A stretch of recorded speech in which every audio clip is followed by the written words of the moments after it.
We were at this romantic sunset point in Turkey, Cappadocia, and when the sun went down, the city lit up. It was beautiful. And holding my hand, my wife asks me, "What are you thinking about?" And with teary eyes, I said, "Maxwell's third equation." I was really having a moment there because Maxwell's third equation literally lights up our world. So it was talking to me. And I think it can talk to you as well.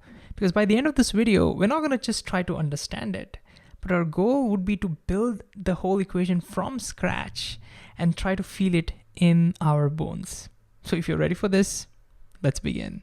And as always, Feynman is going to help us over here. So Feynman, where do we start? Well, he says that we need one basic idea from high school physics, calculating work done. Well, I say we know how to calculate work done. If you have a force F causing displacement L, then work done is just F into L, right? Well, not quite, says Feynman. The work done would be force into the component of the displacement in the direction of the force. That's what we need to calculate, and that's why we say it's F dot L. The dot product basically says calculate displacement in the direction of the force. And of course, if the force is changing over that entire segment, then we divide that segment into tiny, tiny pieces and calculate the work done in each piece and then add it up. And if the force is changing continuously, then you divide it into infinitesimally small pieces. And then now when you add it up, you end up getting an integral. So that's the general form of calculating work done. Wait a second, Feynman, are we going to do integrals in this video? He says, no, don't worry about it. We don't need to do any integrals. Cool. All right. With that basics, where do we start? Well, Feynman says, consider a point charge. Now, a point charge gives out a radially symmetric electric field, right? Well, guess what? That's what you write in an equation form and you'll get your Maxwell's third equation. I'm like, what? How do I write the fact that the field is radially symmetric in an equation format? How do I write that? Here's how, says Feynman.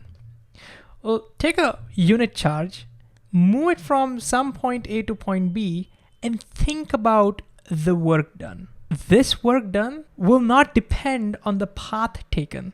Because the field is radially symmetric, whether you take this path or this path, the value of the work done would be the same, regardless of what path you take. Wait a second. I'm not sure. Why?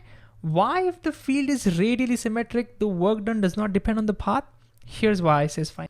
If you consider this particular work done along this path, well, the forces are changing, right? So we need to divide this into tiny, tiny section. Let's consider a tiny section over here and think about the work done in moving that unit charge from here to here.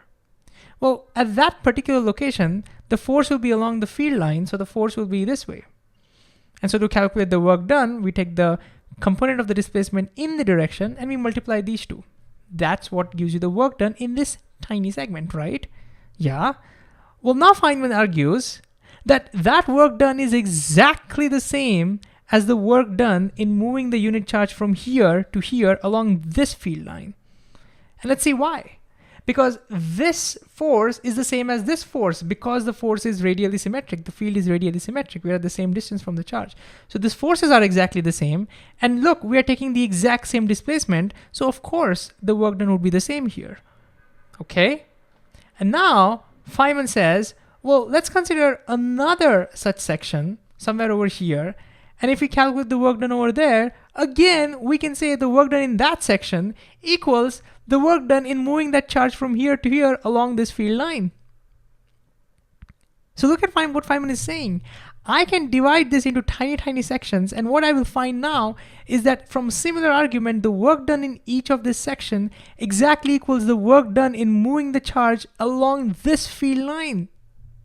In other words, the work done in moving the charge from here to here along this path should be exactly the same as the work done in moving that point charge from here to here along this field line. All because of the fact that the forces are symmetric. Since this is a random path, I could have chosen this path and I would have gotten the same answer. So any path you take, the work done should be the same as the work done in going from here to here, which means the work done should always stay the same between these 2 points. The work done should not depend on the path taken. Wow. The simple fact that the field is radially symmetric means the work done in moving the unit charge does not depend on the path taken. That's amazing. And now Feynman says, write that in the form of equation, Mahesh. But again, how do I write this statement as an equation? Here's how, says Feynman. This is the last step, okay? He says, let's assume that the work done from here to here was some, say, 10 joules or 10 units. Now, if I take some alternate path, the work done from here to here should also be 10 units because the work done does not depend upon the path taken, right? Which means the work done to go from B to A in the exact opposite direction should be -10, right? Because now the displacement will everywhere be in the opposite direction, giving you a negative answer. Yes, this means the work done to go from A to B and B to A should be 0. +10 -10 should be 0. In other words, the fact that the work done does not depend on the path automatically means the work done in a closed path must be 0.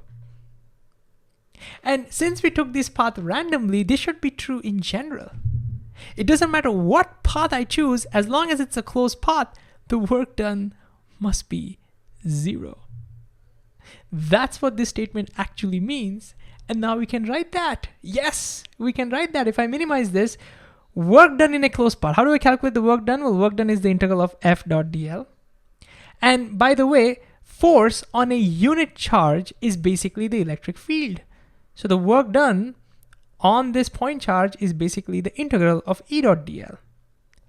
And in a closed path, so to write the closed path, we'll put a circle on the integral mentioning it's a closed path, and we says that it should always be 0. This is a part of Maxwell's third equation. So if you put it all together, the fact that a point charge gives out a radial field means work done is path independent, means work done in a closed path is 0, means integral of E dot dl in a closed path should be 0. Isn't this amazing? Look at how we are progressing. Wow.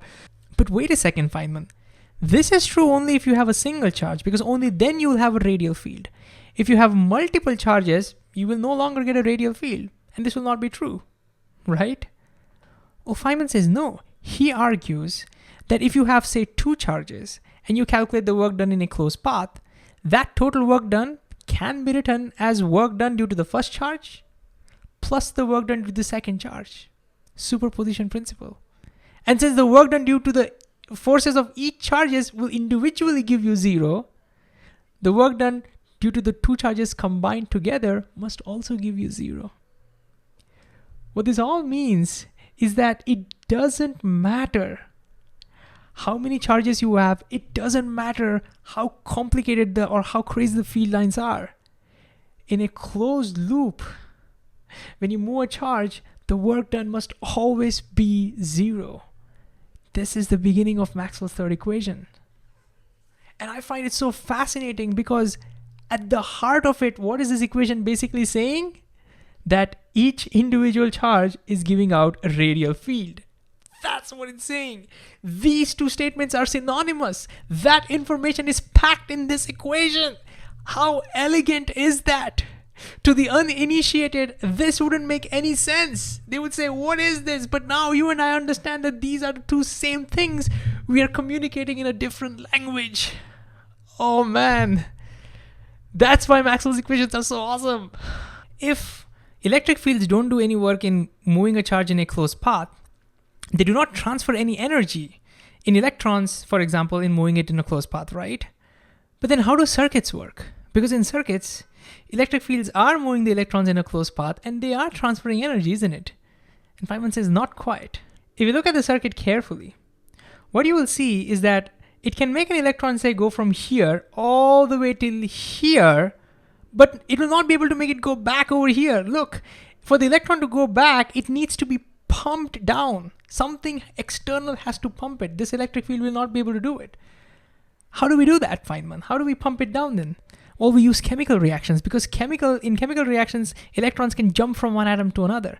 So if we cleverly place these two atoms, set of atoms separate, and have chemical reactions, then the electrons can pump from here to here. And that's exactly what we do in a battery. We have a couple of different electrodes, which basically means a couple of different atoms, and then you have chemical reactions where electrons are pumped, and that's how electrons keep going in a closed loop, because there's a battery, because we use chemical energy. We need batteries because closed loop integral of E.dl must be 0. Electric fields cannot transfer any energy in a closed loop. By the way, if you have solved multi-loop circuits, you've probably done this loop analysis where in each loop you add up voltages and you say that equates to 0. Guess what that is? You say Kirchhoff's law, but that's the same thing. Closed loop integral of E.dl is 0. That's what you've been using all along. So just think about how incredible it is, because it's all coming from just one thing, that a single charge produces radial field has such far-reaching consequences. Whoa. But Feynman now says, Mahesh, this equation is incomplete. I'm like, first of all, thank God that this equation is incomplete, because if it was the complete equation, the only way to power up circuits would be using batteries. And we wouldn't be able to do that in large scale. We can't practically build large factory-sized batteries. We wouldn't be able to light up cities. The world would have been a dark place. The reason why we have power worldwide is because that equation is incomplete. But Feynman, how can that equation be not complete? We just looked at it in the most general case, right? Well, Feynman says, no, we didn't. You see, in the 1800s, we realized that the electricity and magnetism are linked, that electric currents themselves can generate magnetic fields. For example, a straight wire will give you looping fields, and a looping current will give you magnetic fields that resemble a bar magnet. And we did a lot of experiments that eventually leads us to Maxwell's fourth equation, which is a story for another day. But for our sake, there's one scientist named Michael Faraday who was thinking whether the reverse would be possible, whether magnetic fields can generate electric currents. Because even he was thinking about it. Can we generate electricity without batteries? So how did he test it out? Well, simple. He kept a magnet close to a coil and he did a series of experiments. The simplest one is he kept a magnet close to a coil and saw if there is a current. Well, there wasn't a current. So he realized magnetic fields cannot generate electric currents. However, you probably already know that when he moved the magnet, he saw that there was electricity generated, but only as long as the magnet was moving. So look, says Feynman, we have a way of generating electricity without a battery. So something else must be going on, and therefore that equation is incomplete. But Feynman, what does it mean? Why is this happening? And how can we use this to complete the equation? This is it, folks.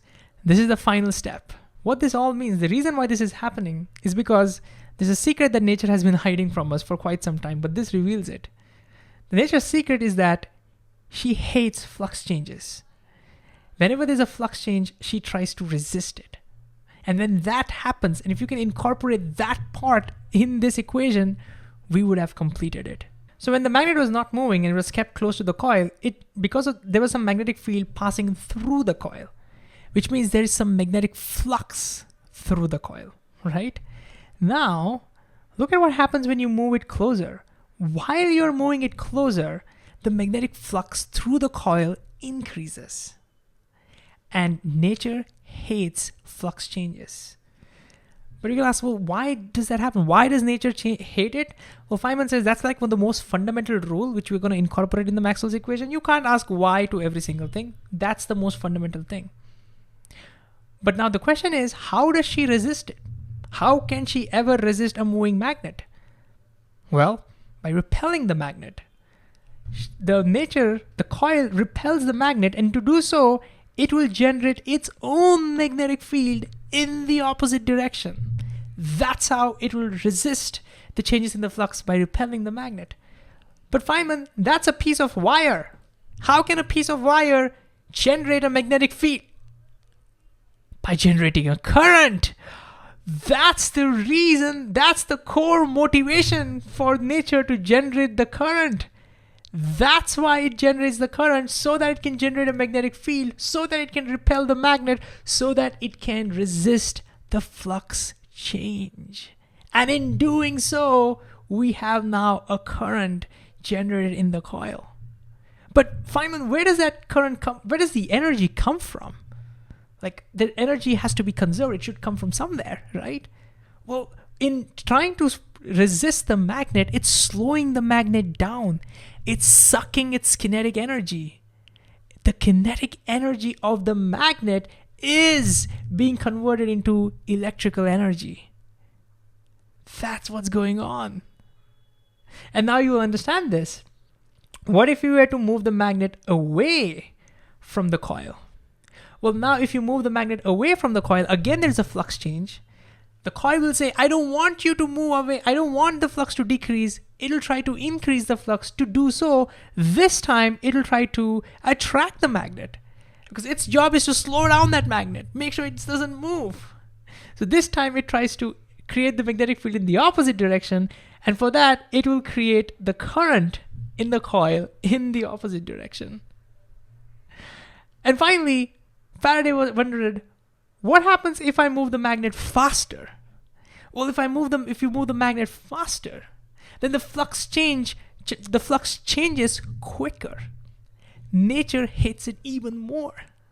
And she tries now even more desperately to stop that magnet. And to do so, she tries to create her own stronger magnetic field by generating more current, by generating more energy. So can you see right from this experiment that the energy that is generated in this coil is equal to how quickly the flux changes? The quicker the flux changes, more the energy generated in this coil. If the flux doesn't change at all, there is no energy generated in this coil. But what's important for us is that if the electrons are moving, then there must be an electric field. Something must be pushing that electrons. So there must be an electric field, and since there are no batteries over here, that electric field must truly be looping over here. So look, we have created a looping electric field, and now when it moves the charges in this closed loop, it no longer does zero work. Now it does some positive work. Because of that, it was able to transfer energy into the electrons and to the bulb, which means now closed loop integral of E dot TL is not zero. How much is it? Well, we just saw from Faraday's experiment. This is the work done. This is the energy that the electric field is transferring, and that equals how quickly the flux changes. Mathematically, we write it as d phi over dt, the rate of change of flux. And why is there a minus sign, Feynman? Well, the minus sign is basically this point that she tries to oppose it. If the flux increases, she'll put an electric field in such a way as to try and decrease it. And if the flux decreases, she'll put an electric field in such a way as to try and increase it. Nature will always try to oppose the change in flux. And that's what this equation is saying. But I'm a little confused, Feynman. Because earlier we said it's zero, now we're saying it's not zero. Like, what does it all mean? Like, how do we put it all together? Well, it says, well, if earlier we were dealing with electric fields, static electric fields, where there were no flux changes. If there are no flux changes, nature has no problem. And now we go back to our original, the work done in a closed loop would become zero. But now, whenever there is a flux change, we have a new kind of electric field. Look, this is no longer a radially symmetric electric field.